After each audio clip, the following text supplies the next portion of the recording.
Hello and good morning, everyone. So I want to take an opportunity to explain a little bit more about Ezekiel 38 and 39.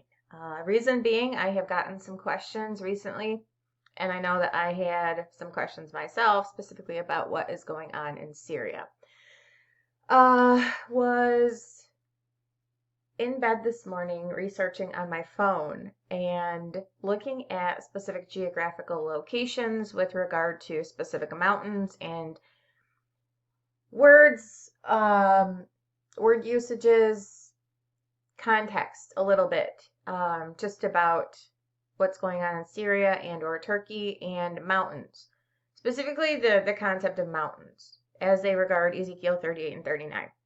Now this is something that I have written about and included several times over different chapters in my Revelation study. So I'm going to start reading this, and then we're going to go through some of the language studies, and literally got up less than 2 minutes ago when I went back to Ezekiel 38 and pulled out a keyword, and I'm like, oh, this makes so much more sense. So we're going to go through this. Now, hopefully you guys are familiar with this part of my study, but if you're not, this is in my Revelation study, and I'm going to guess that this is in, I don't even know. It's on page 363, and this link is in, this document, rather, is available on my academia page. It's just a study of the revelation of Jesus Christ. It's ongoing. So what I did was I just did a quick word search for Zaphon. So here, truly where this is coming to a head at is Mount Zaphon. Coming to a peak at. But anyway, I'm going to read through this. As we come to understand in this chapter, the beast is the king of the locusts, the angel of the bottomless pit, Apollyon the destroyer. Principalities, powers, rulers of the darkness of this world, spiritual wickedness in high places, thrones, dominions. Any type of power that believes it can stand against Jesus will attempt to stand against Jesus and be defeated by Jesus. These powers that stand against Jesus likewise stand against his holy mountain, Mount Zion. So here's where the conversation is really going to come into focus. It's God and his holy mountain, Mount Zion, versus the forces that stand against God, being represented by the north, which is Mount Zaphon. These powers of spiritual wickedness come from the high place that is understood to be Mount Zaphon, the mount of the congregation in the sides of the north. So first we're going to go to Isaiah 14. How art thou fallen from heaven, O Lucifer, son of the morning? How art thou cut down to the ground, which didst weaken the nations?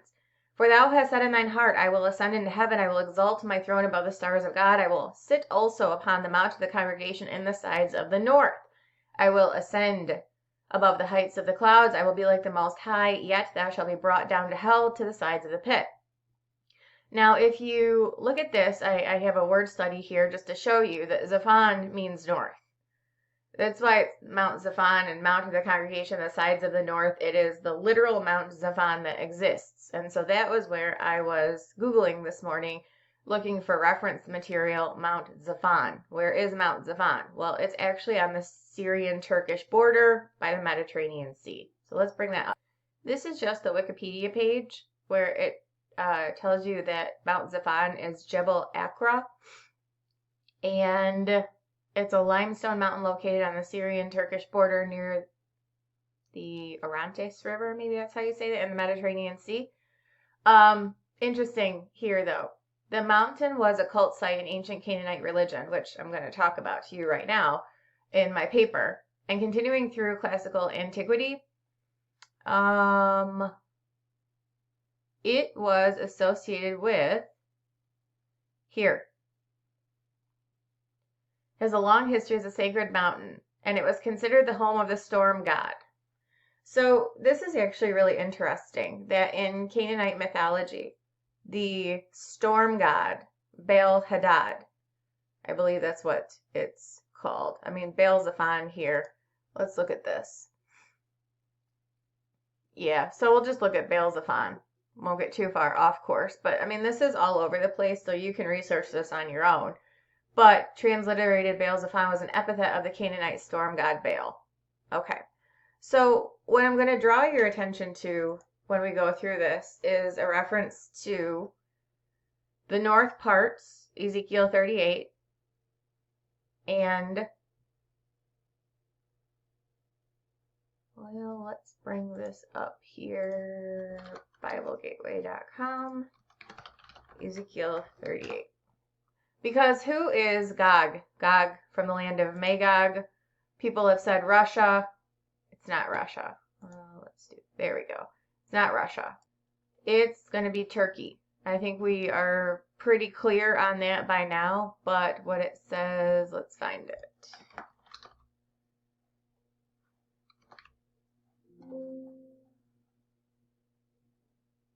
I was in the wrong chapter. Ezekiel 38. What does it say? So you're talking about Zaphon. That's a legitimate mountain, which is the mount of the congregation in the sides of the north. You have Ezekiel talking about coming from the north quarters and the north parts. And you have a reference to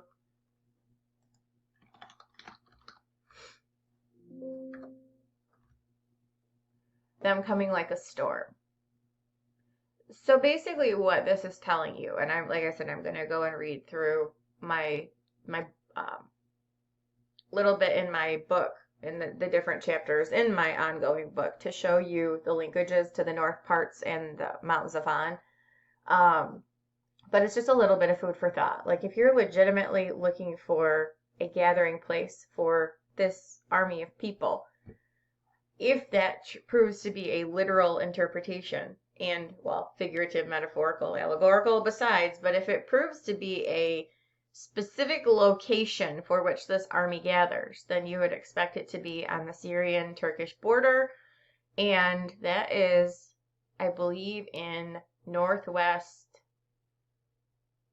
Syria is where Turkey has control of, or is trying to get control of. I'm not sure. You guys can research what's going on in Syria yourselves to find out what Turkey's role in there is. But they're talking about ascending, coming like a storm, a cloud to cover the land.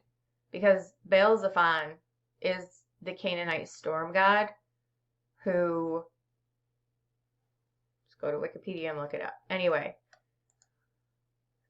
So per the language study I've shown above, north is a reference to Zaphon, a dark hiding place, which is where they're coming from, their place out of the north parts, out of their dark hiding place. Historically, Mount Zaphon has been linked to Baal via Zaphon, which is the god of the north, but what I didn't put in here, because I didn't know at the time, and maybe I'll include it, maybe I won't, but he's the storm god. It represented the pagan and idolatrous Canaanite high places. Paul ties this north reference to rulers of the darkness of this world and spiritual wickedness in high places. This word north is also used in Ezekiel 38 and 39 to describe where Gog's army will come from. So it's actually in both chapters, and I referenced it there. In Ezekiel 38, Gog is described as a prince, which is going to be short for principality, because Paul said we wrestle not against flesh and blood, but against principalities, prince, powers, rulers of the darkness of this world, spiritual wickedness in high places, north parts. Daniel also referred to 5 different princes in his book, including the Messiah the Prince. He further describes Revelation 6's rider on the white horse as the prince who shall come. There's the prince of Persia, prince of Grecia, Michael the great prince, which stands for the children of their people. And similarly, Gog is the chief prince of Meshech and Tubal. Depending on which translation you get, it might be prince of Rosh, Meshech, and Tubal. Rosh simply is the Hebrew word that means chief or head. So he's either the Rosh prince or the prince of Rosh. And people have transliterated that to mean Russia. We're looking at Turkey here, folks, not Russia, Turkey. In the Old Testament, there are countless references to the destruction of high places, for those are the places where idols and false gods were worshipped. Here are just a few to help underscore the point, and so I gave a few references. Lucifer himself desired to sit in the mount of the congregation in the sides of the north. Unfortunately for him, even if he were allowed to, it would be pointless, because everyone who sits in that congregation will be cast down. Psalm 82 talks about that. To note, so that Mount Zion, the place where Solomon was instructed to build his temple, was never confused with the idolatrous high places. The threshing floor of Ornan the Jebusite was selected as the location for the temple rather than the summit of the mountain. The Temple Mount is on the summit of Mount Moriah. That is a Canaanite high place. It is not where the temple of God was ever built. It is not where the temple of God will be built. Many believe that God would have chosen the highest point for his temple as a show of power and dominance. Yet that is specifically the reason that the place presently called the Temple Mount would have never been chosen by God. His holy mountain was never intended to be confused for the idolatrous high places. The Temple Mount on the summit of Mount Moriah is an idolatrous high place. The Temple of Solomon, the Temple of Zerubbabel, and the Temple of Ezekiel will all be built down the mountain, which these next verses tell you, specifically in Ezekiel. He's looking down upon the frame of a city on the south from the summit of Mount Moriah, the city of David. That is where the temple will be built. Specifically, because God is not wrestling with the folks that try to use the idolatrous high places. Rather, the Jewish temple was built down the mountain and in the city of David. Ezekiel pinpoints this as the location where his temple will eventually be built and clearly states that it is a lower elevation than the summit of Mount Moriah. Ezekiel was taken to the frame of the city south of Mount Moriah and shown the dimensions of his temple for to give them to Israel to build in the future. This is to say that Ezekiel was taken to the high place to look down upon the correct location for his temple, the threshing floor of Ornan the Jebusite in the city of David. Call them the high places, call them the north parts, call it the mount of the congregation in the sides of the north. All of it goes back to principalities, powers, rulers of the darkness of this world, spiritual wickedness, and high places. It goes back to the thrones, dominions that stand against God and his holy mountain, Mount Zion. Eventually they will be cast down and defeated. In the interim, the armies that come from these north parts are featured in Ezekiel 38-39's Battle of Gog and Magog, and then later in Joel, Jeremiah, and Revelation's end times. They may have different timings to serve different purposes, but their goals are always the same, to try to defeat God. This he will most certainly not allow. So I just wanted to kind of bring that back up and then look at the specific references in Ezekiel 38 and 39. So let's look at the north. So there's two references to north. And the first is the house of Togarmah of the north quarters. So we know that the house of Togarmah is going to be a reference to Turkey, potentially Armenia, Azerbaijan. And yes, those are geographically north of Israel. So this reference is a little bit different because it's talking about a specific people group that lives north of Israel, the house of Togarmah. So that's a little bit different. But here, there shall come from thy place out of the north parts. This is going to be a reference to Zaphon. It's the spiritual wickedness in high places, north parts. And specifically where they're coming from, there's going to be many people with them, all of them riding upon horses, a great company, a mighty army. And it says it's going to come as a cloud to cover the land, shall be in the latter days. He's going to bring them against Israel, specifically so that the heathen may know him. So let's go to Ezekiel 39 and north. It basically says the same thing. So this is not saying that 1/6 of the army is going to be left alive. Leaving but the sixth part is Hebrew speak for killing them all in 6 different ways. Just so that you guys are clear on this, the Hebrew type speak is actually referenced twice in the book of Revelation, talking about part. The pale horse, given power over the 4th part of the earth. That means to kill the totality of the people who will die under that seal in 4 different ways. To kill with sword, hunger, death, and with the beasts of the earth. So there's 4 different ways in which people under seal 4 will die.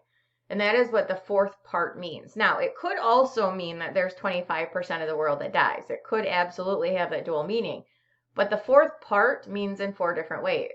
When you go to Revelation 9, it says 3rd part. Under trumpet 6, there's 4 angels loose, who are prepared for an hour, day, and a month, and a year for to slay the 3rd part of men. Now that could mean, percentage-wise, 33 1/3%. Could absolutely mean that. Could have a dual meaning.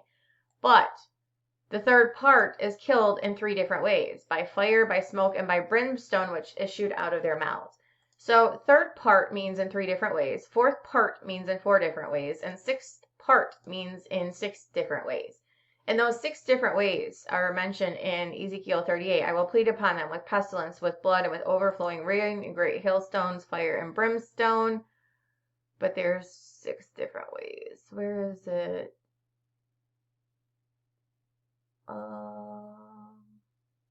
right here.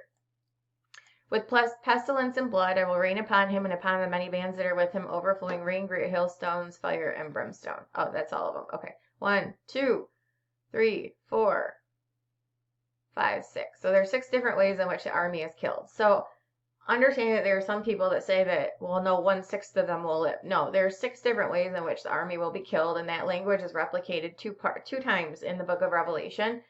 The totality of the people who die in whatever event they're going to die in, whether it be here, Gog and Magog, 6 different ways they're going to die. That is leaving the 6th part. And then the 4th part, killed in 4 different ways, seal 4. And the 3rd part, killed in 3 different ways, trumpet 6. So I just want to make that clear in case anyone is confused about that. But we go back to the north, right? North. He's basically saying the same thing in verse 2. I will turn thee back, leave but a 6th part of thee, will cause thee to come up from the north parts, and will bring thee upon the mountains of Israel. So I'm not saying that I have any kind of secret special insight into this, but if you understand the reference to the north parts, that's a reference to Mount Zaphon. And if you understand the reference to Baal Zaphon being the storm god, and how the people that are coming from potentially the precise location that is Mount Zaphon, a reference to coming like a storm, then I would encourage you guys to look up and understand what is going on in that region. I'm not saying that I know 100% for certain that that is the point at which everyone will gather. I don't know that. I'm saying it would be a good place to potentially research to see what is going on in that area, since we're talking about Syria and since we're talking about Turkey and that mountain, which has a whole lot of implications in this. At least spiritually it has implications. Whether or not literally it has implications, I don't know. But if it's going to be important in the literal sense, here is the geography of where that mountain is in Turkey. Here's the border with Syria, and then here is the Mediterranean Sea. So if you guys have any questions, let me know.